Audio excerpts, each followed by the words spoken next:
refúgio está em Deus. Vamos abrir a palavra de Deus em Efésios capítulo 4, carta aos Efésios. No capítulo 4 da carta aos Efésios, escrita pelo apóstolo Paulo aos Efésios, no capítulo 4, a partir do versículo 17 até o final do capítulo, nós vamos ler esse texto impressionante. Efésios capítulo 4, a partir do versículo 17.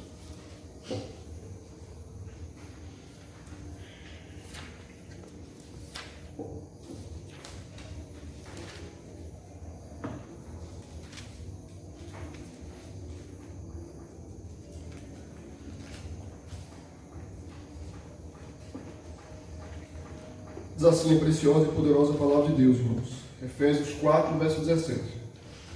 Isto, portanto, digo, e no Senhor testifico, que não mais andeis como também andam os gentios, da vaidade dos seus próprios pensamentos, obscurecidos de entendimento, alheios à vida de Deus por causa da ignorância em que vivem, pela dureza do seu coração, os quais, tendo se tornado insensíveis, se entregaram à dissolução, para com avidez cometerem toda a sorte de impureza.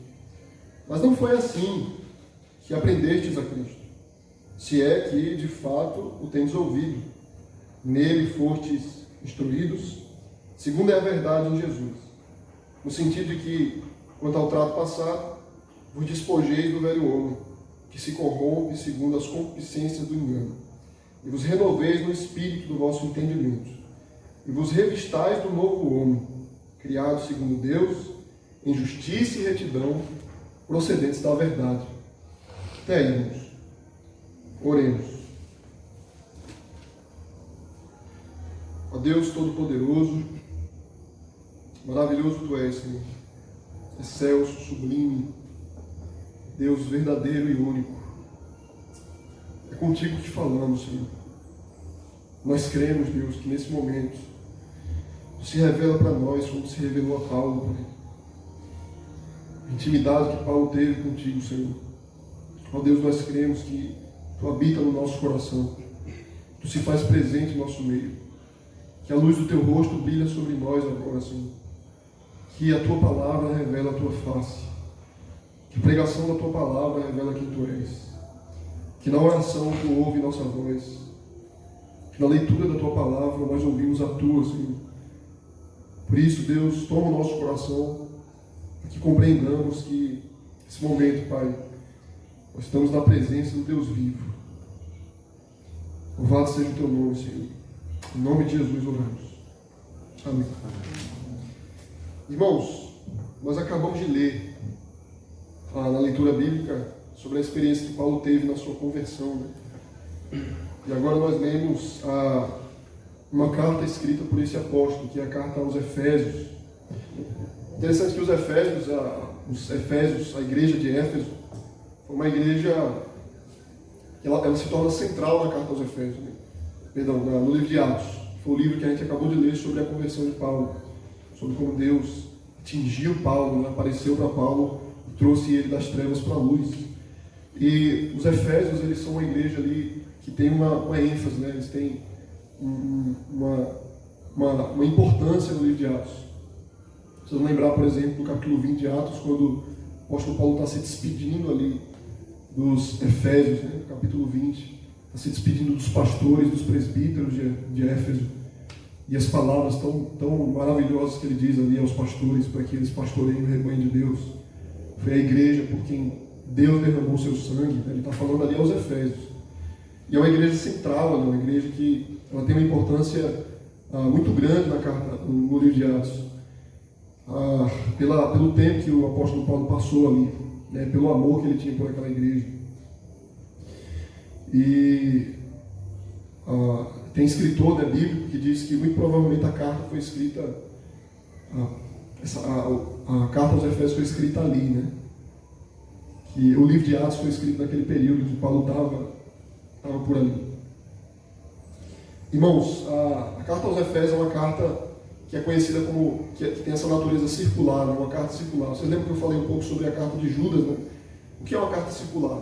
É uma carta que ela não é escrita só para uma igreja em específico, mas é uma escrita para uma igreja, para daquela igreja sair para todas as outras igrejas, né? Por que isso? Né? Porque é uma carta que ela não lidar com um problema específico de uma igreja. Apesar de levar o nome Efésios, né? Provavelmente Paulo escreveu para eles, mas com o interesse de que eles distribuíssem para outras igrejas. Por que isso? Né? Porque ela não fala de um problema específico da igreja. Na verdade, a carta aos Efésios ela fala sobre a natureza da igreja. Ela fala daquilo que é comum a qualquer igreja. A carta aos Efésios foi escrita para explicar a igreja. O que é a igreja? A igreja é o corpo de Cristo. Então a carta aos Efésios vai enfatizar sobre a natureza da igreja. O que é a igreja? Vocês vão lembrar, por exemplo, que a carta aos Colossenses, ela fala também da igreja, só que ela dá uma ênfase na cabeça da igreja, que é Cristo. E vocês vão lembrar que a carta aos Colossenses, capítulo 1 especialmente, vai falar muito sobre Cristo como cabeça da igreja. E aí vai trazer algumas observações sobre a igreja, né? Alguns ensinamentos sobre a igreja. Mas a ênfase está ali na cabeça. Mas a carta aos Efésios parece que é de baixo para cima, né? A carta aos Efésios foi escrita para falar do corpo da cabeça, para falar da igreja. Né? E aí, Paulo, na carta aos Efésios, explica a natureza da igreja. Ele fala coisas importantes sobre a igreja. Então, a gente vai ver isso no capítulo 1, 2, 3. E aí, como é típico de Paulo, como geralmente ele faz, depois de explicar a igreja, depois de trazer algumas doutrinas, Paulo, ele aplica. O que é aplicar? Ele mostra agora como é que a gente deve viver diante disso. Então, agora que vocês aprenderam o que é a igreja, vocês precisam aprender como viver com essas verdades. Tá? Agora que eu ensinei para vocês o que é a igreja, agora vocês precisam aprender como viver diante disso. É mais ou menos como um jovem que está na faculdade, né? E ele fica lá 4 anos na faculdade, 5 anos aprendendo um monte de coisa, e agora que terminou a faculdade ele vai aplicar isso aí, ele vai agora fazer valer tudo que ele aprendeu. Né? O menino está estudando ali engenharia civil na faculdade, sai dali e agora vai construir prédio. É mais ou menos essa a estrutura das cartas de Paulo. Ele ensina algumas coisas, como a faculdade, e aí da metade para lá, no final da carta, ele agora vai dizer assim, agora façam tudo que eu ensinei para vocês. Vão lá e vivam o que eu ensinei para vocês. Tá? Então, a gente vai ver exatamente isso aqui, nesse texto que a gente está lendo. Esse texto que a gente leu aqui, basicamente, se divide em 2 partes. A primeira parte, ele fala da natureza do ímpio. Quem é o ímpio? A mente do ímpio. E aí depois ele coloca em contraste aí ao ímpio, ao incrédulo, aquele que não ama Deus, o crente. O que é o crente? Como a mente do crente funciona? Como ele vive? Tá? É mais ou menos o que a gente fez hoje pela manhã. Só que pela manhã a gente teve uma imagem mais concreta. Né? A gente viu ali Estevão sofrendo pelo Evangelho e os inimigos do Evangelho matando Estevão. A gente viu ali a atitude drástica daqueles homens e a atitude intensa que Estevão teve diante disso, como crente e os incrédulos. Aqui agora a gente vai ver Paulo explicando, né, a mentalidade dele, como é que funciona o coração dessas pessoas, da onde é que vem esse pensamento, de onde ele leva. Então o verso 17 diz assim: isto, portanto, digo e no Senhor testifico, que não mais andeis como também andam os gentios, na vaidade dos seus próprios pensamentos.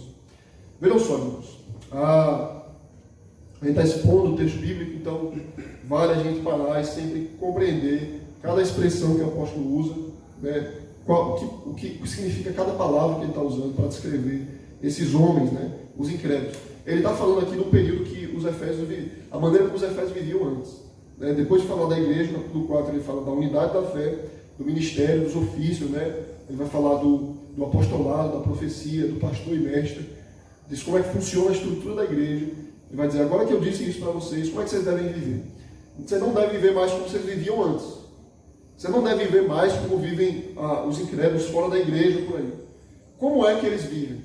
Como é que vocês viviam antes? Deixa eu explicar para vocês, tá?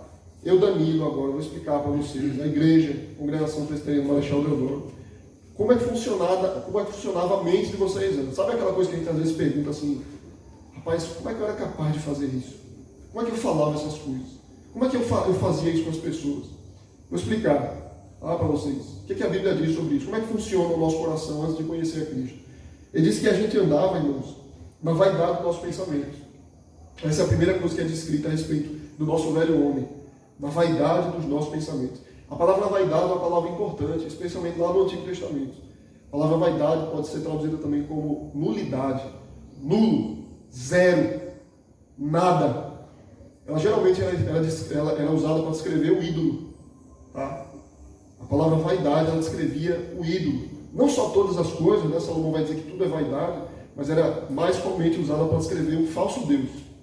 Esse falso Deus que vocês estão adorando aí é nada, é nulo, é um zero. A mão dele não apalpa, a boca dele não fala, o nariz dele não cheira, os pés dele não andam. O que vocês estão fazendo adorando isso aí? E agora ele usa essa expressão para descrever a gente, o velho homem, quando a gente não cria em Cristo. Ele diz, vaidade do pensamento. Ou seja, a cabeça de vocês é um nada absoluto. O que é isso, irmãos? Isso é um princípio da idolatria. Vocês se tornaram aquilo que vocês adoravam. O ídolo de vocês, o falso de vocês, o falso Deus de vocês é um nada. Vocês também se tornaram assim. Esse é o pensamento do incrédulo. Tá, irmãos? Pensem que todo aquele que não conhece a Cristo, quando você vai conversar com ele, você está ali no seu trabalho, tentando evangelizar essa pessoa, tentando explicar a vida para eles, tentando falar de família para eles, tentando falar de dinheiro para eles. Entenda, por mais inteligente que eles sejam, eles são nulos na cabeça deles. A cabeça deles é zerada.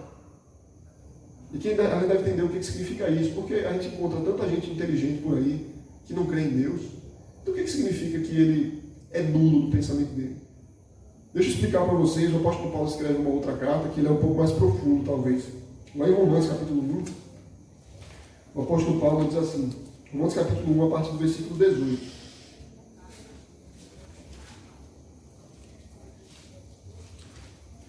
Carta aos Romanos, o apóstolo Paulo diz assim, verso 18.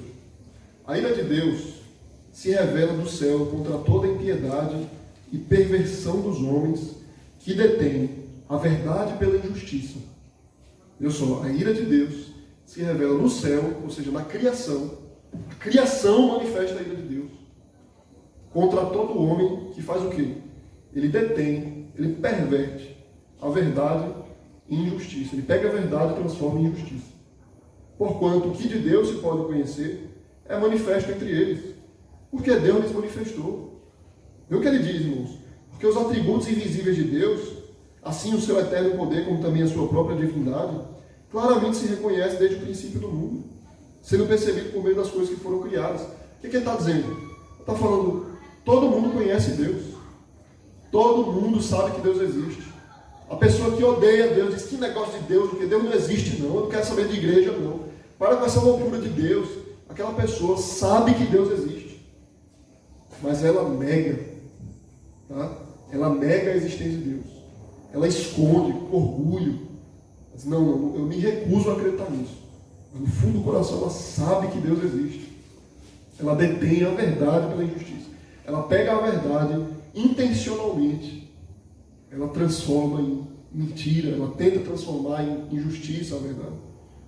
E aí ele diz assim, no verso 21. Perdão, verso 20. Porque os atributos invisíveis de Deus, assim o seu eterno poder, como também a sua própria divindade, claramente se reconhece desde o princípio do mundo, sendo percebidos por meio das coisas que foram criadas. Tais homens são por isso indesculpáveis. Tá? Porquanto, tendo conhecimento de Deus, não o glorificaram como Deus, nem lhe deram graças, antes se tornaram nulos em seus próprios raciocínios. Se tornaram nulos em seus próprios raciocínios. Deixa eu continuar, irmãos. Obscurecendo-se-lhes o coração insensato, inculcando-se por sábios, tornaram-se loucos e mudaram a glória do Deus incorruptível em semelhança da imagem do homem corruptível, bem como de aves, quadrúpedes e répteis. Veja só como é que Paulo descreve aqui o homem pecador. O que é o homem pecador? O que é o incrédulo? O que é o idólatra? Ele sabe que Deus existe. Você, meu irmão, você sempre soube que Deus existe. Você sabia desde o princípio. Quando você estava ali no buraco, na lama, fazendo as piores coisas, você sabia que tinha alguém olhando para você lá no céu. que reprovavam as coisas que você estava fazendo. Aí você dizia, eu quero saber de nada disso. Eu prefiro crer que ele não existe. E ele descreve que conduta é essa. Ele diz assim, eles pegam a verdade e transformam em mentira. Eles pegam a glória de Deus, que é eterna, e transformam em coisas temporais, corruptíveis. E eles passam a adorar a criação, ao invés do Criador. E aí o que acontece com eles? Eles se tornam como aquelas coisas que eles adoram. Aquela nulidade, aquela vaidade que eles amam. Eles se tornam nulos em seus próprios raciocínios. Eles são incapazes de pensar. Eles são incapazes de raciocinar realmente. Por isso, irmãos, veja só, a realidade do incrédulo é essa, a realidade da humanidade é essa. O que esses homens conseguem fazer de bom aí fora? É pura graça. Pura graça de Deus. O que a gente conseguia fazer de bom antes de conhecer a Jesus? Bom entre aspas, tá? Era pura graça de Deus. Construir um prédio, criar uma música, tocar um violão, tá? Estudar, trabalhar. Tudo isso é graça. Tá? Eles só conseguem fazer essas coisas por causa de Deus. Porque Deus ajuda. Porque nada funciona se Deus não fazer funcionar. Então é porque, de certa forma, eles estão em Deus que eles conseguem fazer as coisas que eles fazem. Quando Deus tira a sua mão, eles caminham para a destruição. E aí o texto vai continuar dizendo assim, por isso Deus os entregou às suas vontades. E aí eles se mataram. Porque esse é o grande juiz de Deus. É como se Deus dissesse assim para o incrédulo, rapaz, eu vou ajudar ele a construir um prédio. E aí Deus ajuda o incrédulo, o ímpio, a construir um prédio. Mas o ímpio, ele odiou tanto a Deus, ele insistiu tanto no seu pecado, que Deus disse, agora eu vou tirar a minha graça, e o prédio cai. É assim que acontece com a vida do incrédulo. Quanto mais ele se volta contra Deus, então Deus retira a sua graça, e ele se mata e se destrói. Tudo isso, irmãos, está nessa expressão, né? Nessa ideia de que eles se tornaram nulos nos seus raciocínios. Eles são nulos, são vaidosos nos seus pensamentos. A mente deles é um vácuo. Tá? A mente deles é um vácuo. São loucos. Loucos. Isso é o que a gente era antes. Por mais inteligente que a gente fosse, por mais capaz de fazer certas coisas que a gente fosse, tudo isso é porque Deus nos ajudou de certa forma. Tá? Mas vamos continuar. Efésios capítulo 4, verso 17. Verso 18. Ele diz, obscurecidos de entendimento, alheios à vida de Deus por causa da ignorância em que vivem, pela dureza do seu coração. Veja assim, ele coloca mais 3 expressões que explicam a mesma coisa, o mesmo movimento. Né? Eles são vaidosos no seu pensamento, ou seja, vaidade, o pensamento deles é nada. São obscurecidos no entendimento, a mente deles está em trevas, está totalmente corrompida, eles são cegos, eles não sabem o que eles fazem. Eles não sabem discernir o que é bom e o que é errado. Tem momentos constantemente que o incrédulo ele chama o bem de mal e o mal de bem. Eles não sabem conceituar, não sabem descrever, eles não sabem o que é bom e o que é ruim. Eles simplesmente fazem o que for melhor para eles. Tá? Eles são obscurecidos de entendimento. Obscurecidos de entendimento. Alheios à vida de Deus. Ou seja, totalmente afastar de Deus. Alienar de Deus significa afastar de Deus. Deus está de um lado, eles estão do outro. Tá? Eles vivem uma vida independente de Deus. Apesar de tudo que tem de bom na vida deles, é Deus que dá, eles vivem uma vida independente de Deus. Ou seja, pelo menos na cabeça deles, né? Eles entendem que eu não preciso de Deus. Tudo que eles fazem é Deus quem faz. Tá? Esse movimento, essa ideia de alheio à vida de Deus, isso explica exatamente, vocês vão lembrar, por exemplo, essa é uma conduta primeira, né, do incrédulo. Você vê Caim, né, quando se afastou de Deus, quando pecou, matou seu irmão, ele foi para longe da presença de Deus. Foi para longe da presença de Deus, com o fim de viver a sua própria vida. Só que aí o texto diz que Caim deveria ser protegido. Deus protege Caim. Né? É interessante esse texto. Diz que Deus protegeu Caim para que ninguém matasse Caim. Ou seja, mesmo afastado de Deus, era Deus quem sustentava Caim. Alheio à vida de Deus, distante de Deus, é Deus que sustentava ele. Então imagine, né, irmãos, essa ideia que alheio à vida de Deus Isso é um movimento ativo, quer dizer, ele não está afastado de Deus, ele se afastou de Deus, ele foi para longe de Deus. Intencionalmente, ele quis viver longe de Deus, da presença de Deus. Isso é intencional. Isso é interessante porque o texto diz que eles vivem longe de Deus. Eles não querem saber de Deus. Eles adoram outros deuses. Mas eles são obscurecidos no entendimento. Eles não entendem o que eles fazem. Eles não conseguem discernir a realidade. Mas aí no final do verso 18 ele fala: por causa da ignorância em que vivem, pela dureza do seu coração. E aqui ele resume dois aspectos dessa vida de pecado, ou desse coração do homem incrédulo.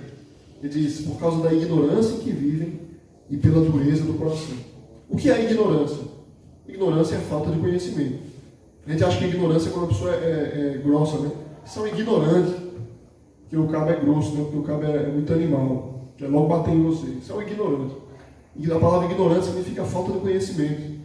Uma palavra que não, uma pessoa que não conhece a verdade, ela é ignorante.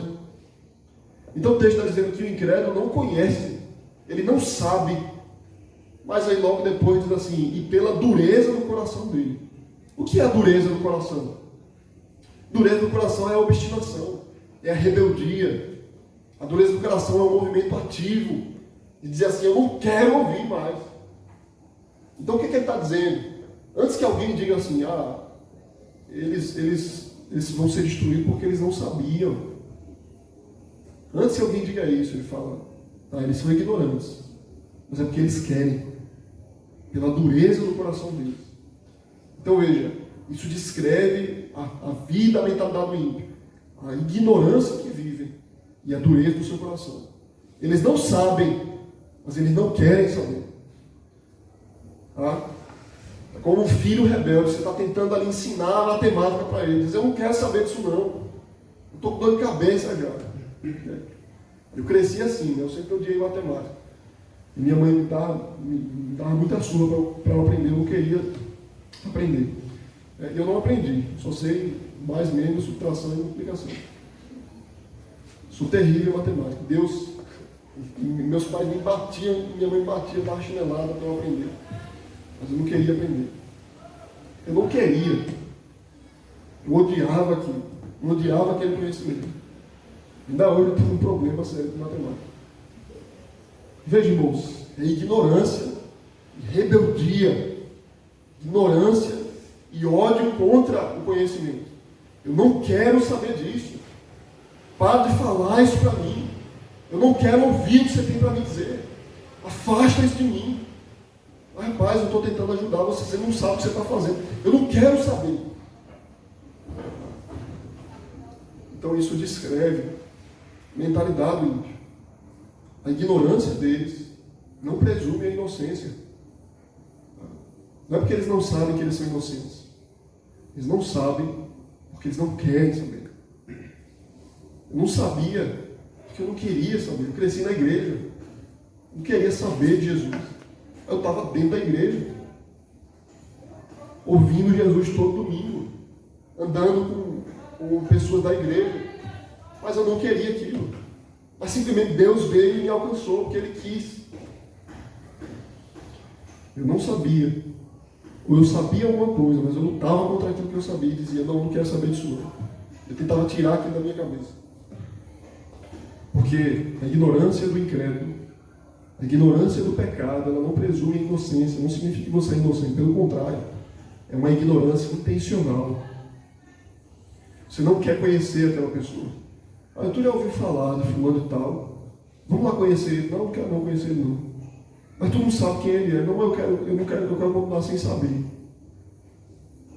Exatamente assim, irmãos, a nossa vida alheia a Deus. Nós somos obscurecidos no entendimento antes de conhecer o Senhor. Porque não conhecemos Ele, mas porque não queremos conhecê-lo. Tá? Então, a vida do pecado, a vida da incredulidade, é uma vida ativa. Não é passiva. Eu estou aqui de boa até Deus me alcançar. Não, eu estou aqui lutando contra Deus. Dureza do coração. O coração de pedra. Eu odeio e eu quero continuar afastado dele. E tudo isso é impressionante, porque a dureza do coração e a revolta contra algo, ela só pode existir se você crer naquilo. Crer entre aspas, né? Crer como o diabo crê, né? Crer que existe. Exatamente esse princípio que Paulo explica para nós. Todo mundo crê em Deus, porque Deus manifestou o seu conhecimento a todos. Você olha para esse céu e você sabe que existe algo superior a isso. Não dá, irmãos, para negar. Por mais que eles... Aí vocês entendem o que está acontecendo, então, nas faculdades da escola. O que é essa coisa de evolucionismo que ensinam dentro da escola? O que é essa coisa de negar a existência de Deus, de Big Bang, negar a existência de Deus, dizer que Deus não existe? Isso não é uma opção do conhecimento, isso não é uma alternativa. Isso é militância. Isso é um ensinamento, dizer assim, não é que Deus não existe. É dizer assim, negue Deus. Essa coisa que ensinam na escola não é dizendo, olha, Deus não existe, vamos parar com isso. Vocês estão dizendo, negue Deus. Esse Deus que vocês creem, nega Ele. Esse é um ensinamento ativo contra a palavra de Deus. Eles professam um tipo de fé, uma falsa fé. Deus existe, mas precisa matar Ele. Deus existe, mas Ele tem que deixar de existir. É isso que eles fazem. É isso que nós fazíamos. A gente tenta arrancar Deus da nossa vida. Tá? Então todo esse ensinamento, essa alternativa no conhecimento, que não é bem uma alternativa, porque só ensinam isso na escola. Né? Você não pode ensinar sobre Deus na escola. Então esse ensinamento da escola não é uma opção. Isso é imposto na cabeça do aluno para que eles neguem Deus. Não é se negar a existência de Deus, é se revoltar contra Ele. A grande manifestação disso, irmãos, é que quando o nosso Criador se tornou homem, nós matamos Ele. Quando o nosso Criador veio para a Terra, nós matamos Ele. Essa é a grande expressão do nosso pecado. Isso é o que a gente tenta fazer quando nós conhecemos a Deus. Isso é o que nós fizemos. Isso é impressionante, irmãos. Os judeus eles não foram indiferentes a Jesus. Aquele Jesus ali fica ensinando coisa. Você é um doido, deixa ele para lá. Eles não foram indiferentes a Jesus. Eles odiaram Jesus. Eles se voltaram contra ele. Ele não pode permitir que esse Deus entre aqui no nosso mundo para tentar mudar o nosso estilo de vida. A gente não pode permitir que Deus entre na minha vida e tente mudar o meu gosto. Tem que matar Ele. Foi exatamente o que fizeram quando Jesus se encarnou. O que fizemos quando Ele se encarnou. Tudo isso é a explicação, essa expressão tão forte, é a explicação da vaidade do pensamento, a alienação de Deus, a obscuridade do pensamento, do entendimento, a ignorância em que vivemos e a dureza do nosso coração. Tá? E aí, vocês podem perceber que isso vai ficar mais claro, mas tudo aqui basicamente se trata do entendimento. Acredito que os irmãos tenham percebido isso, tá? Quando fala do coração, quando fala da mente, a obscuridade do pensamento, a vaidade do pensamento, a obscuridade do coração, a alheio à vida de Deus, ignorância, tá? Dureza do coração, tudo isso diz respeito ao entendimento, tudo isso diz respeito ao conhecimento.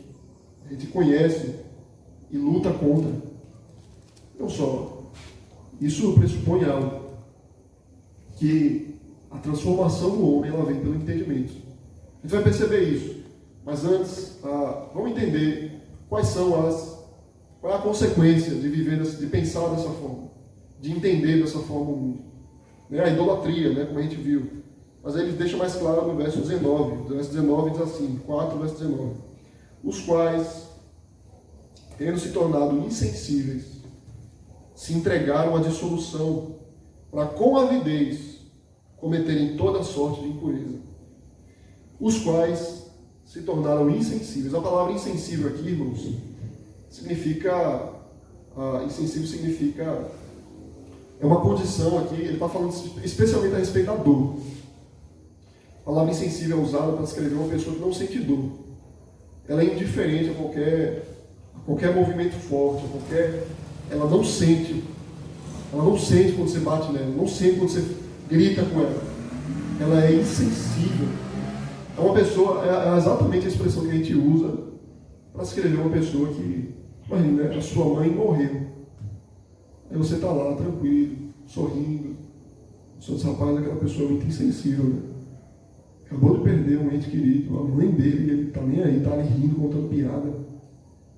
Isso é insensibilidade, né? A palavra insensível, na verdade, ela é mais forte do que isso, né? Ela é uma dor mais intensa, especialmente uma dor física. Eu já falei isso para vocês, né?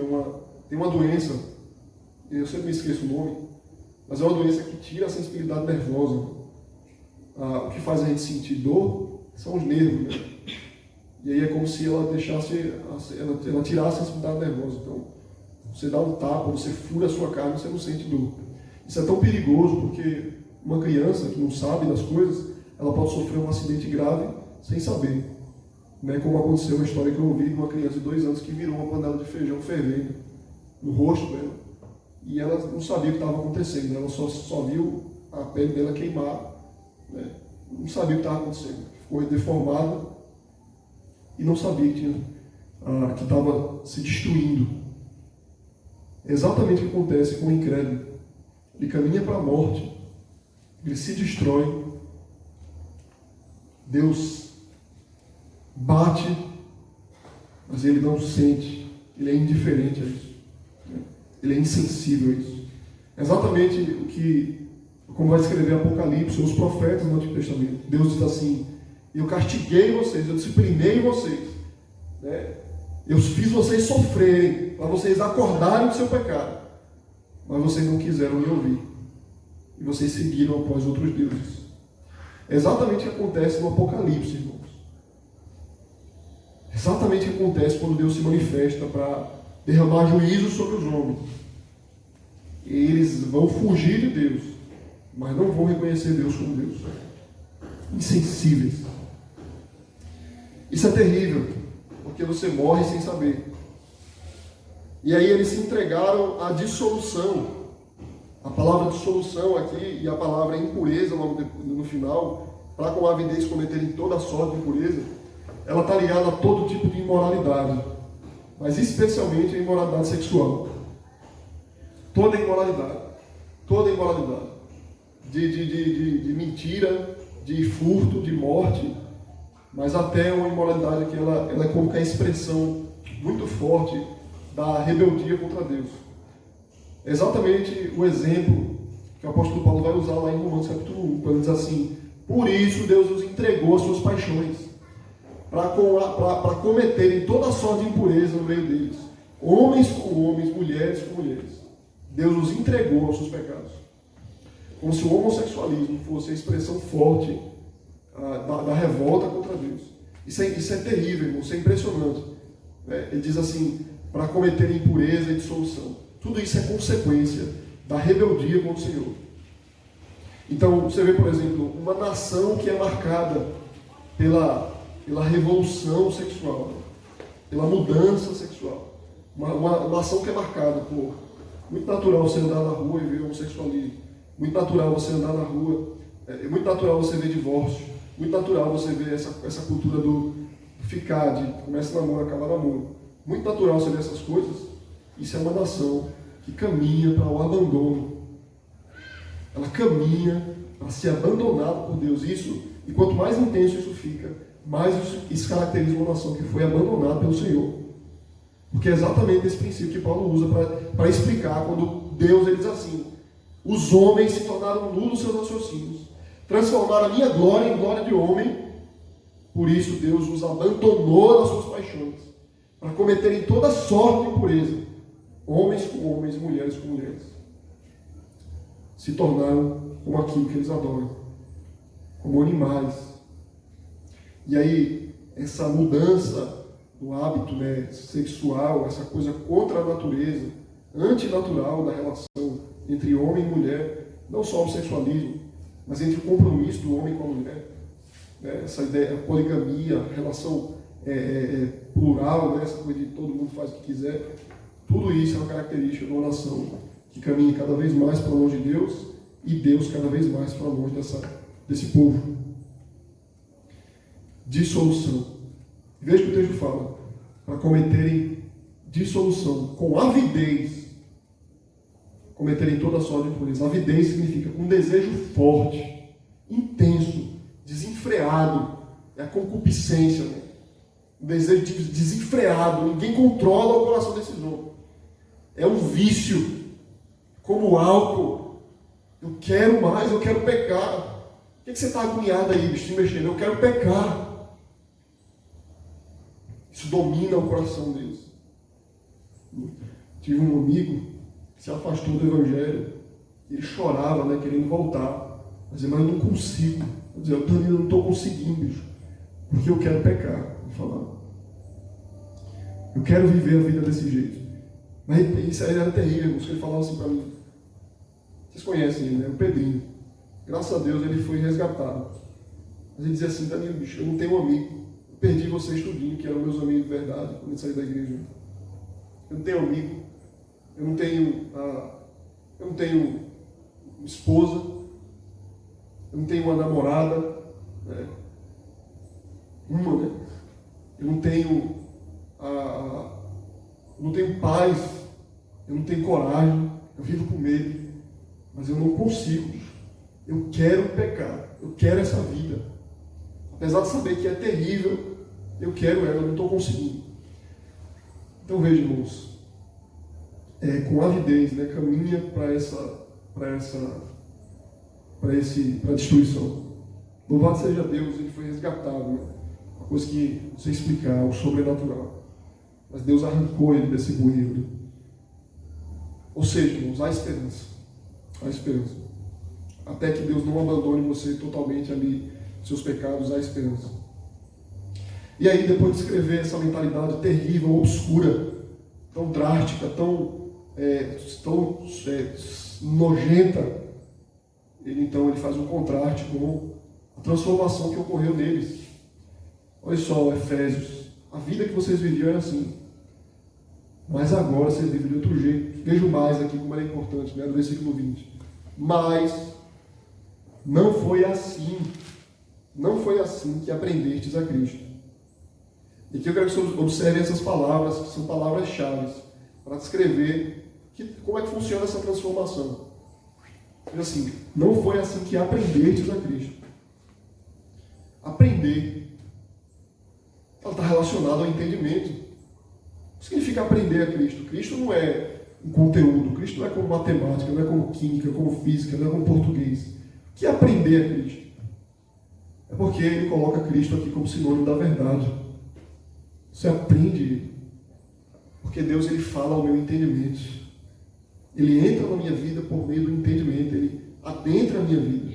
Eu aprendo e eu apreendo ele, né? Eu abraço Cristo pelo meu entendimento. Eu compreendo quem ele é. Vê as palavras que ele usa. Não foi assim que aprendeste a Cristo. Verso 21. Se é que de fato tendes ouvido. Se é que de fato tendes ouvido. Nele fostes instruídos, segundo é a verdade em Jesus. Vê as palavras que ele usa, irmãos. Todas as palavras entendam como uma oposição à maneira como eles viviam antes, a maneira como os ímpios, os outros gentios, vivem. Porque eles vivem como? Na vaidade dos pensamentos, na obscuridade do coração deles, na ignorância deles. Como é que nós vivemos? Como é que nós somos transformados? Aprendemos a Cristo, ouvimos Ele, somos instruídos por Ele na verdade. Ele adentra a minha vida pelo entendimento. Por quê, irmãos? Porque eu conheço a Deus. Conheço Ele. Porque o que é a vida eterna? A vida eterna consiste exatamente nisso. Em conhecer a Deus. E aquele a quem Ele enviou, seu Filho amado. Isso é viver. Conheço Ele. Eu ouço a sua voz. Eu vejo a Jesus. Tudo isso como, irmãos? Pela pregação da palavra. pela meditação na sua palavra, pelo conhecimento de Deus.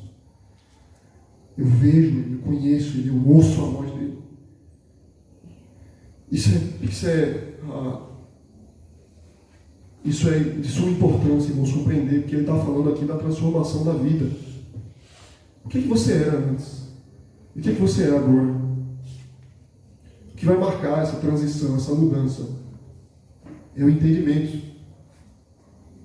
Se você não muda, se você permanece o mesmo que você era ontem, ou a mesma pessoa que você era uma semana, um ano atrás, o seu entendimento precisa ser mudado. Você precisa conhecer mais a Deus. Você precisa prestar mais atenção em quem Ele é. Você precisa ouvir mais a palavra. Você precisa meditar melhor na palavra de Deus. Se não há transformação, falta conhecimento de Deus. Falta entendimento de quem Ele é. Porque eu vou dar um exemplo para vocês.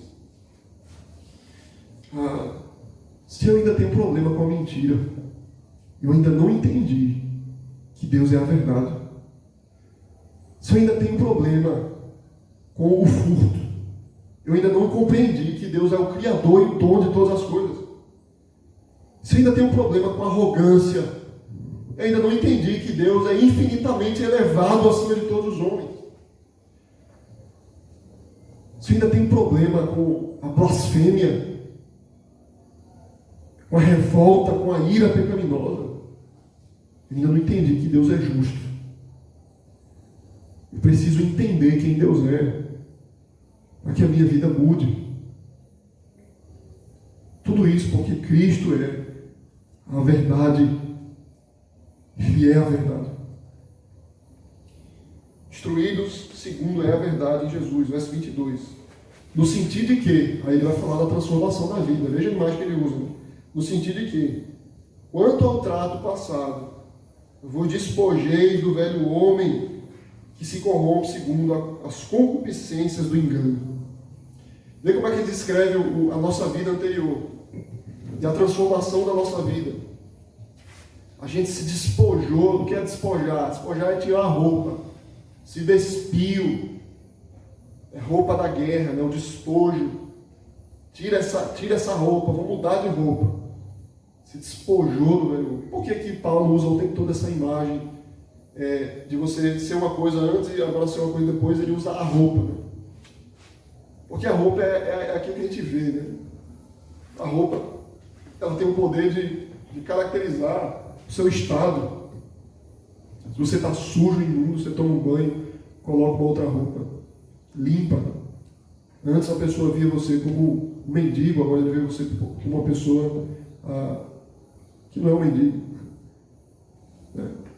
Essa imagem é usada, inclusive, na visão de Zacarias, né? Para descrever essa mudança. É uma imagem, tem interpretação, né? Não sei se vocês leram o livro de Zacarias, mas tem uma imagem do sacerdote, do sumo sacerdote. Ele tinha uma roupa velha, foi dada a ele roupas novas. Aquele símbolo, aquilo ali representa exatamente a imagem da morte e da ressurreição de Cristo. Porque na sua velha roupa, né, Jesus, ele tomou sobre si o nosso pecado, a nossa dor. Ele tomou um corpo de morte para morrer no nosso lugar. Mas ele ressuscitou dos mortos. Ele agora foi sobrevestido de glória eterna e imutável. Ele tem um corpo glorioso que jamais vai morrer novamente. Lembram da visão que João tem em Apocalipse capítulo 1, quando ele vê Jesus? Aquela visão absurda, né? Aquela coisa maravilhosa que ele vê Jesus com uma veste branca e o seu corpo totalmente diferente. É assim com a gente, irmãos. Vai ser ainda melhor, mas agora já é. Porque o estilo de vida que a gente tinha antes, o que a gente tem agora, é como uma roupa. Ele trocou de roupa. Isso pode ser até literal. Quando a roupa desse mundo ela é caracterizada pela sensualidade, por exemplo. Quando as mulheres gostam de mostrar o corpo. Quando Deus muda a nossa vida, isso muda também. Eu escondo o meu corpo. Ele tem um objetivo. Isso os homens também. Os homens agora parece que é pior que as mulheres. Então, no sentido literal, né, a roupa ela representa exatamente isso. A roupa ela descreve, ela pode me definir. Ela tem um poder definidor. Uma pessoa sensual, uma pessoa modesta. Né? Vê como é que isso cria adjetivo, né? Aquela pessoa é sensual demais. Por quê? Por causa da roupa dela. Aquela pessoa é modesta, aquela pessoa é séria. Por quê? Por causa da roupa dela. Então, a roupa é usada como essa imagem de eu me despojei do velho homem, da minha vida antiga, do meu antigo estilo de vida, do meu modo de andar, do meu modo de viver. Eu vesti uma nova roupa. Eu sou um novo homem, eu sou uma nova mulher. Que roupa é essa, irmãos? Que roupa é essa que nós vestimos? O verso 23 fala: e vos renoveis no espírito do vosso entendimento, e vos revistais do novo homem, criado segundo Deus, em justiça e retidão, procedentes da verdade. Em justiça e retidão, procedentes da verdade. E eu tirei a minha roupa do velho homem, e eu coloquei a roupa do novo homem, uma nova criatura, uma nova vida eu tenho agora, uma nova mentalidade, ele diz. Como? Em justiça e retidão. Em justiça e retidão. Pegue esses dois braços, né? Essas duas pernas que a gente usa para caminhar. A justiça e a retidão. Ou seja, uma vida pura, uma vida justa. De onde vem isso, irmãos? De Cristo. Ele diz, procedentes da verdade. Procedente da verdade. Porque a justiça e a retidão, a verdadeira justiça e a retidão, ela nasce da verdade, ela flui da verdade. Se a verdade é perdida, não há justiça e não há retidão. Se a verdade é pervertida, se ela é transformada, ela tem transformada em mentira, se ela é deturpada, não há justiça e retidão. É por isso que Paulo diz que eles detêm a verdade pela injustiça. Eles deturparam a verdade. Por isso eles vivem injustamente. Por isso eles matam, por isso eles mentem, por isso eles roubam. Nós não somos mais assim. Porque eu conheci Cristo. Cristo, Ele morreu por mim. E Ele ressuscitou por mim. E eu morri com Ele. E eu ressuscitei com Ele. Porque Ele é a verdade. Ele é a verdade. E Ele adentra a minha vida, a minha consciência, o meu coração, no entendimento. Eu aprendo Ele. Eu ouço a sua voz. E agora que eu entendi, agora que meu coração mudou, agora que eu compreendo, agora que eu discerno a realidade, que eu entendo o mundo, que eu entendo a criação, que eu olho para o céu e digo, louvado seja Deus. Foi Deus quem criou essas coisas. Que eu olho para as árvores e digo, louvado seja Deus. Ele é o Criador de tudo isso. Que eu olho para as minhas roupas, para os meus bens, louvado seja Deus, foi Ele quem me deu. Que eu olho para o mundo e ao invés de adorar o mundo, eu adoro o Criador do universo. Eu compreendi de fato a verdade. Porque só pela verdade, só em Jesus, eu conheço todas as coisas. Ele transforma a minha vida por completo. De dentro para fora. Do entendimento para o meu corpo, para o meu estilo de vida. Ele afeta o meu coração. Então ele afeta a minha vida. É assim que funciona, irmãos. Esse movimento, né, de um modo de vida para outro. De um hábito para outro. De um jeito de andar para outro. De um jeito de falar para outro. Vê se não é exatamente isso que ele usa. No verso 25 ele termina dizendo assim: por isso, deixando a mentira, fale cada um a verdade ao seu próximo, porque somos membros uns dos outros. Irai-vos e não pequeis. Não se ponha o sol sobre a vossa ira, nem deis lugar ao diabo. Aquele que furtava, não furte mais. Antes trabalhe, fazendo com as próprias mãos o que é bom, para que tenha com que acudir ao necessitado. Não saia da vossa boca nenhuma palavra torpe, e sim unicamente a que for boa para a edificação, conforme a necessidade, e assim transmita a graça aos que ouvem. E não entristeçais o Espírito de Deus, no qual fostes selados para o dia da redenção. Longe de vós toda amargura, cólera, ira, gritaria, blasfêmia, e bem assim toda malícia. Antes, sede um para com os outros, benignos, compassivos, perdoando-vos uns aos outros, como também Deus, em Cristo, vos perdoou. Amém. Que assim seja.